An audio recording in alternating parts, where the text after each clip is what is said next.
Investigations into the etymology of the Old Testament term for covenant have proven inconclusive in determining the meaning of the word.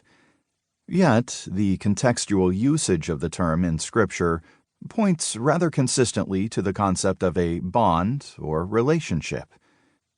It is always a person, either God or man, who makes a covenant. Still further, it is another person who stands as the other party of the covenant, with few exceptions. The result of a covenant commitment is the establishment of a relationship in connection with, or between people. The formalizing element essential for the establishing of all divine covenants in Scripture is a verbalized declaration of the character of the bond being established. God speaks to establish His covenant. He speaks graciously to commit Himself to His creatures, and to declare the basis on which He shall relate to His creation. The prominence of oaths and signs in the divine covenants underlines the fact that a covenant, in its essence, is a bond. A covenant commits people to one another. A binding oath of the covenant might take on a variety of forms. At one point, a verbal oath could be involved. Genesis chapter 21, verses 23, 24, 26, and 31, chapter 31, verse 53, Exodus chapter 6, verse 8, chapter 19, verse 8, chapter 24, verses 3 and 7, Deuteronomy chapter 7, verses 8 and 12, and chapter 29, verse 13, and Ezekiel chapter 16, verse 8. At another point, some symbolic action could be attached to the verbal commitment, such as the granting of a gift. Genesis chapter 21, verses 28 through 32. The eating of a meal.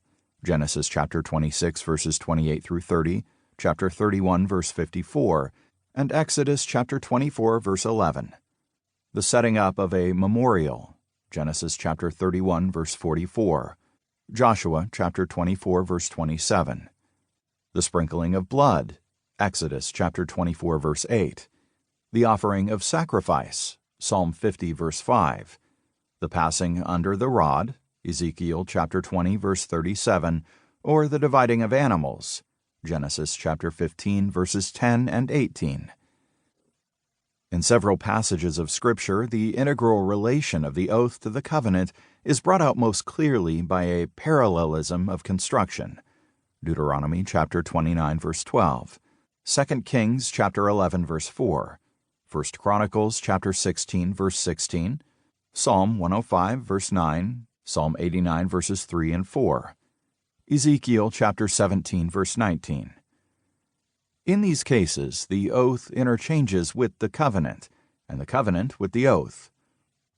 This closeness of relationship between oath and covenant emphasizes that a covenant in its essence is a bond. By the covenant, persons become committed to one another. The presence of signs in many of the biblical covenants also emphasizes that the divine covenants bind people together. The token of the rainbow, the seal of circumcision, the sign of the Sabbath. These covenantal signs enforce the binding character of the covenant. An interpersonal commitment, which may be guaranteed, has come into effect by way of the covenantal bond. Just as bride and groom interchange rings as token and pledge of their constant faith and abiding love, so the signs of the covenant symbolize the permanence of the bond between God and His people. A covenant is a bond in blood. The phrase bond in blood, or bond of life and death, expresses the ultimacy of the commitment between God and man in the covenantal context. By initiating covenants, God never enters into a casual or informal relationship with man. Instead, the implications of His bonds extend to the ultimate issues of life and death.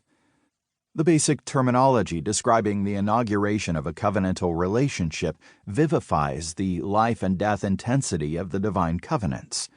The phrase translated to make a covenant in the Old Testament literally reads to cut a covenant. This phrase, to cut a covenant, does not appear just at one stage in the history of the biblical covenants. Much to the contrary, it occurs prominently across the entire spread of the Old Testament. The law, the prophets,